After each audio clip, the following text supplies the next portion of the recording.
Welcome to the deep dive. One question that always seems to come up is over the last, I don't know, 50 years or so, have students in the US gotten better, actually made progress in those really important subjects, math and reading? It's a big question, and we've got this massive study here that's looked at it in a really in-depth way. Yeah, it's pretty impressive. We're talking about something like 7 million test scores here, right? Kids born from, say, the mid-1950s all the way up to the late 2000s. That's a huge range, and they pulled all this data from 160 different surveys. 160. It really gives you a sense of the scope of this whole thing. I mean, you're listening to this because you want the real deal, right? You want to understand this whole issue without getting lost in the weeds. We're going to give you the shortcut to really getting informed on all of this. Yeah, and honestly, you'd think there'd be a clear answer on whether students are doing better or not. But it's Oh, actually, it's kind of controversial, even among the people who are, like, right in the thick of it in education. that's interesting. Who are we talking about here? Well, the study calls them principals, which is a pretty fitting term. They're talking about policymakers, the folks who make the big decisions about education. And even they don't agree on whether things have improved. What really? So what are the different sides of this debate saying? It's kind of like this. You have one group, they look back at, things like the Nation at Risk report. That was a Mhm. big deal back in the 80s. Right. It was basically saying that American education was failing. Exactly. So this group, they're worried that things haven't gotten much better or maybe even gotten worse since then. Okay, I see.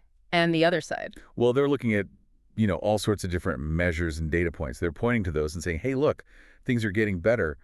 They argue schools are making real progress. So how do we sort this out? How do we even measure student achievement in the first place? I mean, it's going to be complicated, right? Oh, it definitely is. This study breaks it down in a way that makes it a little easier to wrap your head around, though. They use this idea of a principal-agent framework. Okay, I'm listening. Principals and agents, go on. It's like this. You've got the policymakers, those principals. They want to know how students are doing, right? So they rely on these different organizations to collect the data for them. Those are the agents. And who are these agents? You probably know some of them. We're talking about groups like the National Assessment of Educational Progress, that's NAEP, or the Trends in International Math and Science Study, TIMSS, and its partner, the Progress in International Reading Literacy Study, or PIRLILS. And then there's the Program for International Student Assessment, PLS.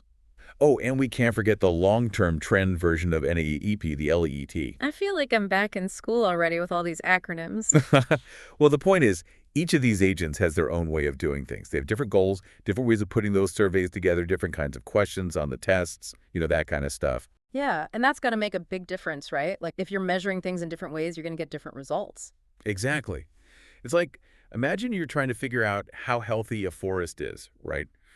One scientist might be looking at the trees, another one's studying the soil, and another one's testing the water in the streams. Each one is seeing a different piece of the whole picture. Right. And if you only focus on one of those reports, you might get a totally skewed idea of the forest's overall health. That's a great analogy. It shows why just cherry picking one set of data can be so misleading. You need to see the whole forest, not just one tree. 100%. You've got to look at the range of results, and you got to think about why those different methods might be giving you different answers. Okay, so that's where this study comes in, right? It tries to synthesize all this information from all these different sources and make some sense of it all. That's exactly it. They've done the heavy lifting for us. So, what does this massive analysis tell us? Has there actually been progress? Well, when you look at the median trends across all those surveys, yeah, we do see some progress, but it's not the same across all the subjects. Give me some specifics. What are we talking about here? So in math, they found the median gain is something like 0.19 standard deviations for every decade. Okay, that sounds like a decent amount of progress. Yeah, it's not nothing. But then you look at reading, and the progress is much smaller, only like 0.04 standard deviations every 10 years. So it looks like math is the winner here, but you said that was the median. What about the individual surveys? Did they show the same kind of pattern? That's where things get really interesting. When you zoom in on what the different agencies are saying, the picture gets a lot fuzzier. How so? Well, for math, the estimates for progress each decade are all over the place.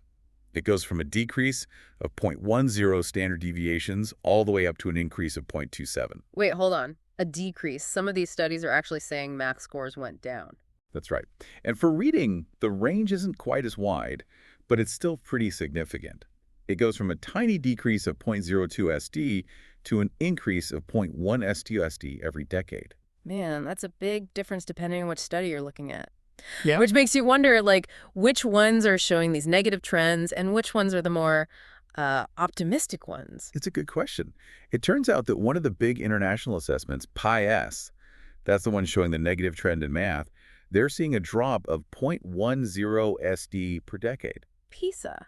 That's the one that always gets people riled up, right? Yeah. Because it compares U.S. students to kids in other countries. Yeah, exactly. And when you put PISA next to NAEP and TIMSS pearls, it's a real outlier. Because those other two are painting a much rosier picture. Exactly. They tend to show the biggest upward trends in student achievement. And why is that? Does the study say anything about why these different assessments might be giving such different results? They do. One thing they point out is that NAEP and TIMSS pearls are, they try to be really in sync with what's actually being taught in schools at each grade level. So they're focused on making sure the tests line up with the curriculum, right? Yeah, you could say that. They're more curriculum aligned. And then you've got the LTT, the long-term trend version of NAEP. Now, the LTT is interesting because it's designed to track how achievement changes over like a really long period of time, decades even.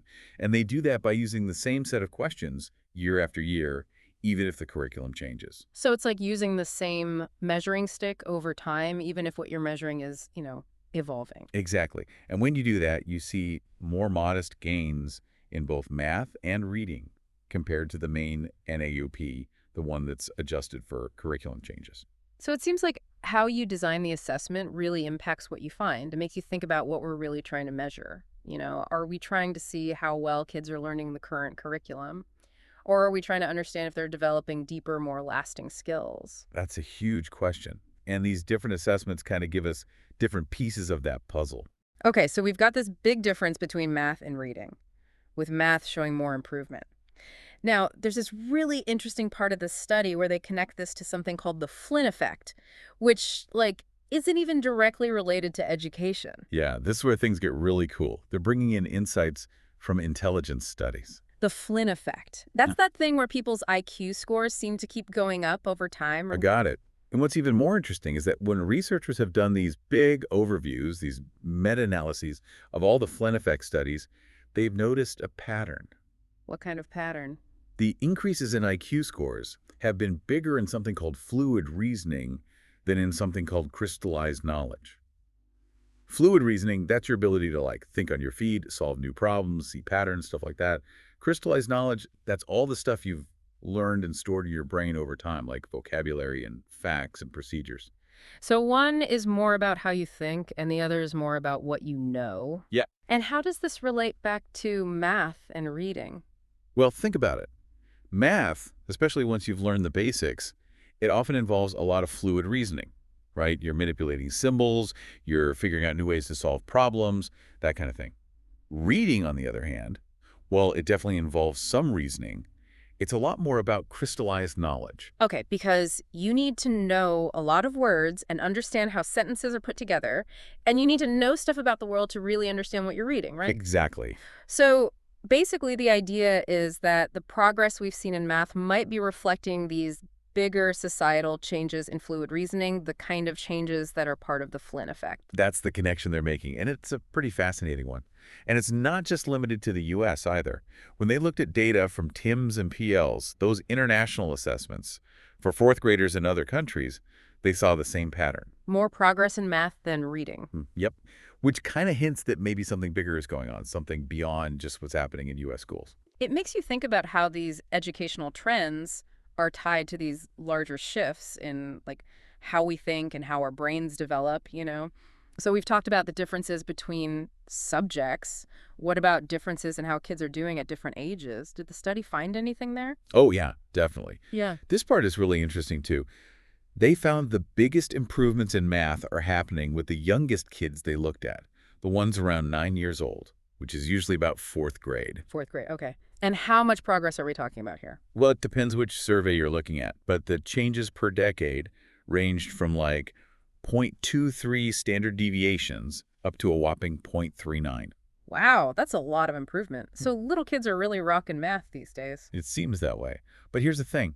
Those gains in math start to get smaller as kids move into middle school. So the progress kind of slows down. Yeah, and it keeps slowing down as they get older. Mm. By high school, the gains are even smaller. Now, reading is a different story. Remember how we said the overall progress in reading was pretty modest? Yep. Well, what's interesting is that those modest gains are pretty much the same across all age groups. So you don't see that same kind of drop-off in progress as you do with math. Hmm. It's interesting how those two subjects are playing out so differently. You have to wonder if, like, the way math gets harder as you go through school, or maybe the way it's taught, has something to do with those gains fading out. Yeah, it's a good question. There's definitely a lot to unpack there. Absolutely. So we've talked about progress by subject and by age. What about progress over time? Did they look at how different generations of kids are doing? They did. They specifically compared students born before 1990 with those born after 1990. And guess what? What? What did they find? There's a real shift in the trends. For those born in 1990 or later, the progress in math actually slowed down. They're improving at a rate that's about 0.08 standard deviations slower per decade compared to the earlier generations. Whoa, math progress is slowing down. Yep. But get this, reading progress actually sped up for those more recent generations. They're showing gains of about 0.08 standard deviations faster each decade. So it's like they flipped. Math slowed down, reading sped up. That's a big deal. It is. And it really challenges some of the common assumptions people have about how education is changing. Do you think this ties back to the Flynn effect at all? Like maybe those gains in fluid reasoning are starting to level off, and that's impacting math scores. It's definitely possible. Some research does suggest that the Flynn effect, especially those gains in fluid reasoning, might be slowing down in developed countries.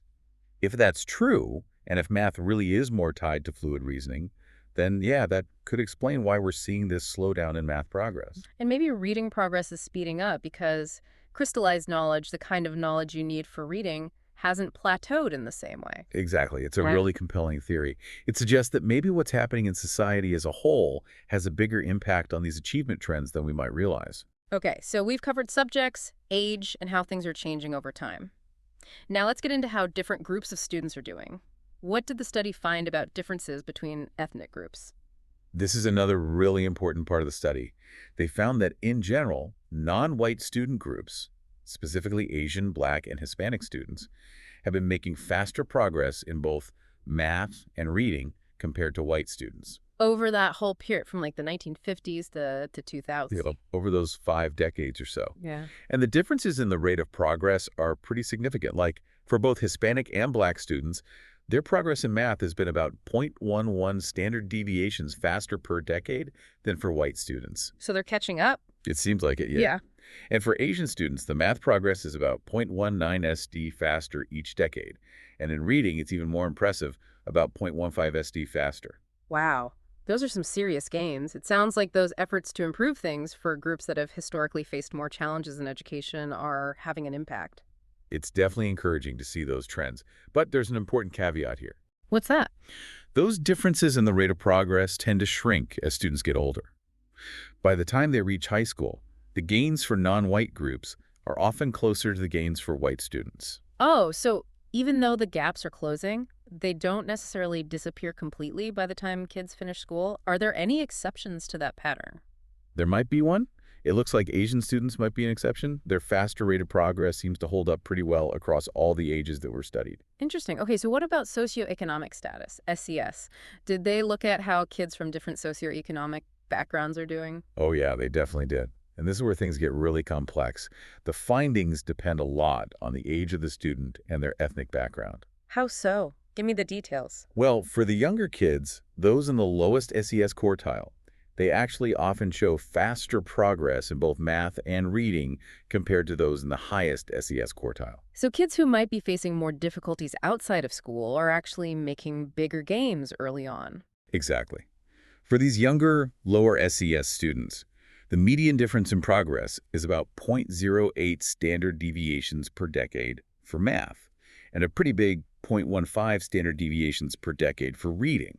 That's great news, right? It seems like they're getting a good start. It does, but here's the catch. That initial advantage often disappears as these kids get older, at least for white, Black, and to a lesser extent, Hispanic students. By high school, the students from the top SES quartile are usually the ones making more progress. Oh, so it's like they're starting strong, but then something happens. Yeah, it's like that early progress isn't always sustainable. And sometimes the gap actually widens again as they get older. It makes you wonder what's going on, like, are there problems with the support they're getting in school or with resources or something like that that might be causing this fade out of early gains? Right. It's a critical question to explore. But there's one group that bucks this trend: Asian students.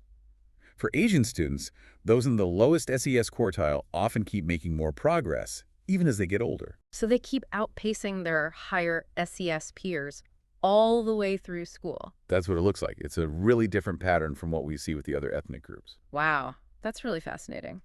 Does the study offer any explanations for why Asian students might be different? They touch on a couple of things. One idea is that there's often a really strong focus on education in Asian American families, no matter what their socioeconomic status is. That's like a cultural value that's really emphasized. Okay, that makes sense. What else? Another factor they mention is the history of immigration policies. Sometimes those policies have favored people from Asian countries who had higher levels of education and skills. So the Asian American population might be different in some ways that aren't fully captured by those traditional measures of socioeconomic status. That's the suggestion. It's a good reminder that we need to look beyond those simple categories to understand the complexities of educational achievement. Okay, we've covered a ton of information today. This has been a really in-depth look at all this data. As we wrap up, what would you say are the absolute most important takeaways for our listeners to remember? Well, I think the biggest takeaway is that the question of whether U.S. students have improved isn't a simple one. There isn't a yes or no answer. There's been progress overall, but the details are really important. It depends what subject you're talking about, the age of the students, their ethnic and socioeconomic background, even which test you're using to measure achievement. It's complicated. And there were some pretty surprising findings too, right? Like stuff that really made you go, that's interesting. For sure. That huge difference between progress in math and reading, that was a big one, especially when you connect it to those broader cognitive trends like the Flynn effect. Mhm. And then there's the fact that the biggest math gains are happening with younger kids, and then they slow down as kids get older. That's definitely something to think about. And don't forget those shifting trends over time. Math is slowing down, reading is speeding up. Who would thought? Exactly. And then you throw in those differences related to socioeconomic status, which aren't the same for all ethnic groups, and it just gets more and more interesting. Right. Like the fact that lower SES Asian students are doing so well, that's a really important piece of the puzzle. Okay, so as our listener is digesting all of this, what's one final question we can leave them with? Something that really makes them think about all these findings. You know, when you see those early math games and how well those lower SES Asian students are doing, it makes you wonder if we should be focusing more on those early years. Like, what if we, as a society, put more emphasis on well-being and high-quality early childhood development for all kids? Could that have a much bigger impact in the long run, especially for math, than trying to fix things later on? That's a powerful question to end on. It really gets at the heart of what we're talking about here. Well, this deep dive has definitely gone way beyond those surface level takes you usually hear. Hopefully, it's made you curious to learn even more about this whole topic. Me too. It's fascinating stuff. Thanks for joining us on the deep dive.